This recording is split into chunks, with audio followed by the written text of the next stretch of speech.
Hello everyone, welcome back to my channel. आज है 4 अप्रैल और हम लोग पढ़ेंगे 3 अप्रैल से बनने वाले करंट अफेयर्स के सभी इम्पोर्टेंट क्वेश्चंस और साथ ही सभी क्वेश्चन से जुड़े इम्पोर्टेंट फैक्ट्स भी डिस्कस करेंगे। तो चलिए स्टार्ट करते हैं आज का सेशन। आज का पहला सवाल है, हाल ही में केंद्रीय जांच ब्यूरो का कौन सा स्थापना दिवस मनाया गया है? तो हर साल 1 अप्रैल को सीबीआई का स्थापना दिवस मनाया जाता है, जो कि साल 2025 में इसका 62वां स्थापना दिवस मनाया गया है।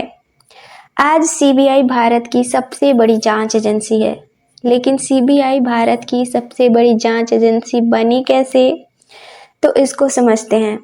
तो आज सीबीआई की स्थापना वर्ष साल 1963 को माना जाता है, लेकिन इसकी नींव बहुत पहले ही पड़ चुकी थी। दरअसल साल 1941 में सीबीआई की शुरुआत हुई थी, जब दुनिया दूसरे विश्व युद्ध में उलझी थी। तब भारत की वर्तमान ब्रिटिश सरकार ने विशेष पुलिस प्रतिष्ठान यानी कि एसपीई का गठन किया था। तब सीबीआई का कार्य केवल द्वितीय विश्व युद्ध के दौरान घूसखोरी और भ्रष्टाचार के मामलों की जांच करना था। बट युद्ध के बाद भी भारतीय ब्रिटिश सरकार को एक एजेंसी की ज़रूरत महसूस हुई, जो सरकारी कर्मचारियों के भ्रष्टाचार की जांच कर सके।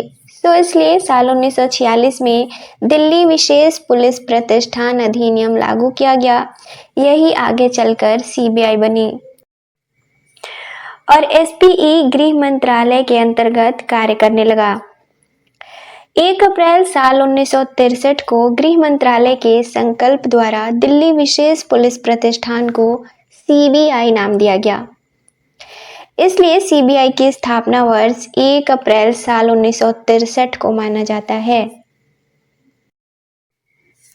अब सीबीआई के कार्य क्या थे? तो शुरू में केवल केंद्र सरकार के कर्मचारियों से जुड़े भ्रष्टाचार के मामलों की जांच करना था। वर्तमान में केंद्र सरकार के कर्मचारियों, सार्वजनिक क्षेत्र के उपक्रमों के कर्मचारियों और साल 1969 में बैंकों के राष्ट्रीयकरण के बाद सार्वजनिक क्षेत्र के बैंक एवं उनके कर्मचारियों के कई तरह के अपराधों की भी जांच करती है सीबीआई, जैसे भ्रष्टाचार, धोखाधड़ी, हत्या जैसे मामले इसमें शामिल हैं। सीबीआई का मुख्य उद्देश्य है देश में कानून का राज बनाए रखना। बट ये अलग बात है कि आज सीबीआई भी बिकती है। सीबीआई का आदर्श वाक्य है उद्यम, निष्पक्षता तथा अखंडता और सीबीआई के वर्तमान निदेशक हैं प्रवीण सूद। तो आंसर हो जाएगा ऑप्शन डी 62वां। अगला सवाल है, हाल ही में विश्व ऑटिज्म जागरूकता दिवस कब मनाया गया है? तो हर साल 2 अप्रैल को विश्व ऑटिज्म जागरूकता दिवस के रूप में मनाया जाता है। इस दिवस का उद्देश्य है ऑटिज्म के बारे में जागरूकता बढ़ाना और इस स्थिति से पीड़ित लोगों के अधिकारों पर चर्चा करना।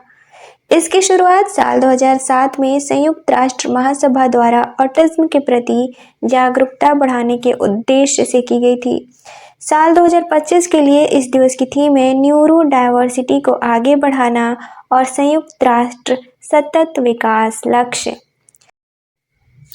अब ऑटिज्म क्या है? तो ऑटिज्म न्यूरो डेवलपमेंट स्थिति है जो संचार, सामाजिक संपर्क और व्यवहार को प्रभावित करती है।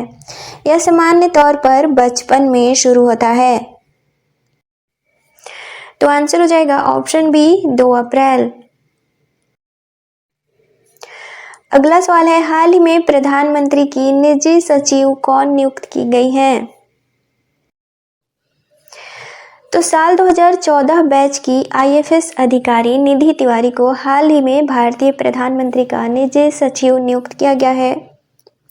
इनकी नियुक्ति सह अवधि के आधार पर की गई है। अब सह अवधि क्या होता है? तो सह अवधि का अर्थ है ऐसा कार्यकाल जो प्रधानमंत्री का कार्यकाल समाप्त होने या अगले आदेश तक के लिए है। तो आंसर हो जाएगा ऑप्शन सी निधि तिवारी। अगला सवाल है, हाल ही में नीति NCAER पोर्टल का शुभारंभ किसके द्वारा किया गया है? तो हाल ही में नई दिल्ली में नीति NCAER राज्य आर्थिक मंच पोर्टल का शुभारंभ वित्त मंत्री निर्मला सीतारमण के द्वारा किया गया है। राष्ट्रीय अनुप्रयुक्त आर्थिक अनुसंधान परिषद द्वारा नीति आयोग के सहयोग से विकसित किया गया है। यह पोर्टल राज्यों के वित्त के व्यापक भंडार के रूप में कार्य करता है।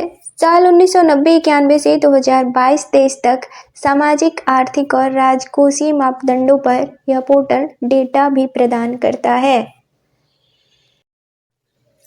तो आंसर हो जाएगा ऑप्शन ए, निर्मला सीतारमण। अब नीति आयोग। तो नीति आयोग का गठन 1 जनवरी साल 2015 को केंद्र सरकार द्वारा योजना आयोग के स्थान पर किया गया था। उसका कार्य है केंद्र सरकार को थिंक टैंक के रूप में सेवाएं देना, केंद्र और राज्य सरकारों को नीति निर्माण के संबंध में प्रासंगिक, महत्वपूर्ण एवं तकनीकी परामर्श उपलब्ध कराना। इसके अध्यक्ष प्रधानमंत्री होते हैं और नीति आयोग के वर्तमान उपाध्यक्ष हैं सुमन बेरी और वर्तमान CEO हैं BVR सुब्रमण्यम। अगला सवाल है, पुरुष हॉकी एशिया कप 2025 का आयोजन कहाँ किया जाएगा? तो पुरुष हॉकी एशिया कप 2025 इसका आयोजन बिहार के राजगीर में 29 अगस्त से 7 सितंबर 2025 तक किया जाएगा। इस एशिया कप में 8 टीमें भाग लेंगी, जिसमें भारत, कोरिया, जापान, पाकिस्तान, चीन और मलेशिया, जबकि 2 टीमें क्वालिफाइंग टूर्नामेंट AHF कप के माध्यम से अपनी जगह बनाएंगी। इस एशिया कप का आयोजन हॉकी इंडिया द्वारा करवाया जाता है और हॉकी इंडिया के वर्तमान अध्यक्ष हैं दिलीप तिर्की। भारत ने अभी तक 3 बार यह खिताब जीता है, साल 2003 में, 2007 में और 2017 में। तो आंसर हो जाएगा ऑप्शन ए, राजगीर। अगला सवाल है, वंदना कटारिया का संबंध किस खेल से है? तो वंदना कटारिया भारतीय महिला हॉकी टीम की पूर्व कप्तान है, जिन्होंने हाल ही में अपने खेल से संन्यास लेने की घोषणा की है। वंदना कटारिया हरिद्वार, उत्तराखंड में रहने वाली हैं। ओलंपिक में हैट्रिक गोल करने वाली एकमात्र महिला हॉकी खिलाड़ी हैं, जो कि उन्होंने ये हैट्रिक गोल दक्षिण अफ्रीका के खिलाफ मैच में किया था। टोक्यो ओलंपिक 2020 में चौथे स्थान पर रही भारतीय टीम की सदस्य भी रही थी वंदना कटारिया। इनके करियर की शुरुआत साल 2009 में हुई थी। इन्होंने 320 मैच खेले हैं, जो कि देश के लिए सर्वाधिक मैच खेलने वाली एकमात्र महिला खिलाड़ी हैं और इन्होंने कुल गोल 158 किए हैं। तो आंसर हो जाएगा ऑप्शन डी, हॉकी।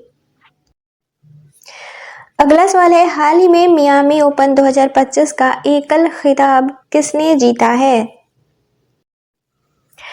तो मियामी ओपन 2025 तो सबसे पहले यह टेनिस से संबंधित है। हाल ही में मियामी ओपन के महिला एकल का खिताब बेलारूस की आरेना सबालेंका ने अमेरिका की जेसिका पेगुला को हराकर जीता है। तो वहीं पुरुष एकल का खिताब चेक गणराज्य के जैकब मेंसिक ने सर्बिया के नोवाक जोकोविच को हराकर जीता है। मियामी ओपन का खिताब जीतने वाले मेंसिक दूसरे सबसे युवा खिलाड़ी हैं, जो कि 19 वर्षीय हैं। तो वहीं यह खिताब जीतने वाले सबसे युवा खिलाड़ी हैं स्पेन के कार्लोस अल्कराज, जिन्होंने यह खिताब 18 वर्ष की उम्र में जीता था। अगला सवाल है, हाल ही में द्विपक्षीय अभ्यास टाइगर ट्रम्प भारत और किस देश के बीच शुरू हुआ है?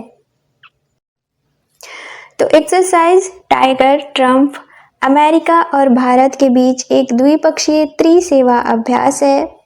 हाल ही में इसके चौथे संस्करण की शुरुआत हुई है, जो कि INS जलाशय L41 पर हाल ही में लॉन्च हुआ है। साल 2025 में इस एक्सरसाइज का आयोजन 2 चरणों में किया जा रहा है। पहला है हार्बर चरण, जो कि 1 से 7 अप्रैल तक विशाखापट्टनम में किया जाएगा, जबकि इसके दूसरे चरण का आयोजन 8 से 12 अप्रैल 2025 तक काकीनाडा में किया जाएगा। इस अभ्यास का उद्देश्य है एसडीआर अभियानों को प्रभावी ढंग से चलाने के लिए दोनों देशों के सशस्त्र बलों के बीच अंतर संचालनशीलता को बढ़ाना। तो आंसर हो जाएगा ऑप्शन ए अमेरिका। अब कल के क्वेश्चंस का रिवीजन करेंगे। कल का पहला सवाल था, हाल ही में भारतीय रिजर्व बैंक ने अपना कौन सा स्थापना दिवस मनाया है? तो इसका राइट आंसर था ऑप्शन बी 90वां। अगला सवाल था, सीनियर एशियाई कुश्ती चैंपियनशिप 2025 में भारत ने कितने पदक जीते हैं? तो इसका राइट आंसर था ऑप्शन डी 10 पदक। अगला सवाल था, हाल ही में किस देश में बहुराष्ट्रीय संयुक्त वायु अभ्यास इन्यूकॉस 25 शुरू हुआ है? तो इसका राइट आंसर था ऑप्शन ए ग्रीस। अगला सवाल था, हाल ही में घोषित अंतर्राष्ट्रीय योग दिवस 2025 की थीम क्या है? तो इसका राइट आंसर था ऑप्शन बी एक पृथ्वी एक स्वास्थ्य के लिए योग।